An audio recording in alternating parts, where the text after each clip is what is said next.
Unboxing. Tänään suomalainen klassikko koskenlaskija. Tässä on lisähaasteena tämä pahvilaatikko, jota ei esim. Tuossa aurajuustossa enää ole. Siinäkin aikanaan oli. Tämä sallitaan, koska tämä on tämmöinen. Ja tätä ei tarvitse pilkkoa. Riittää. Ja tätä on toi laatta ulos tuolta.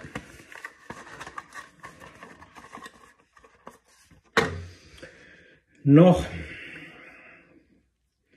Äkkiseltään tämä vaikuttaa aika helpolta. Katsotaan onko. Lähdetään tuolta.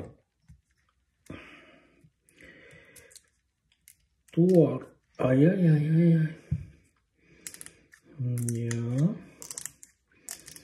Täällä. Joo, ei oo. Näyttää helpolta. Noniin. Aivan. Täällä tulee heti näitä twistejä. Vähän tosta. Vähän. Noin tuolta. Noin. Sitten. No pakkaamus on käynyt silleen, että tähän tullut vähän juustoa mukaan. Mutta ehkä se kuuluu tähän asiaan.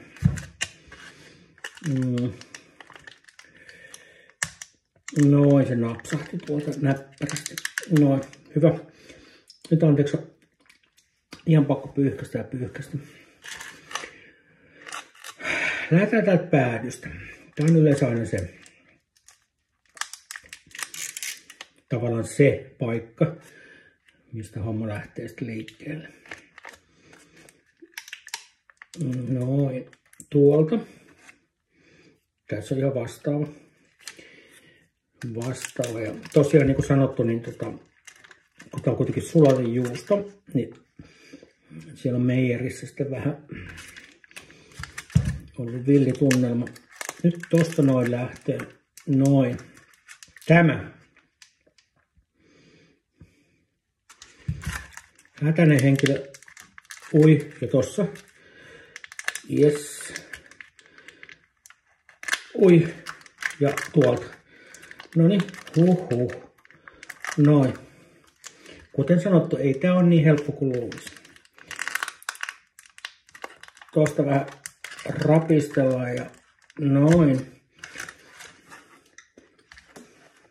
Tuolta.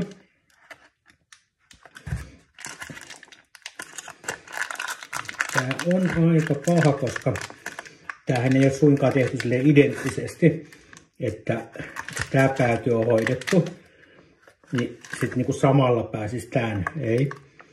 Täällä on muutama twisti. Tuosta ottaa toi eka. Sori, se meni tuohon kamerasta. Ja tuosta toka. Noin. Noin. Ja noin. Näin.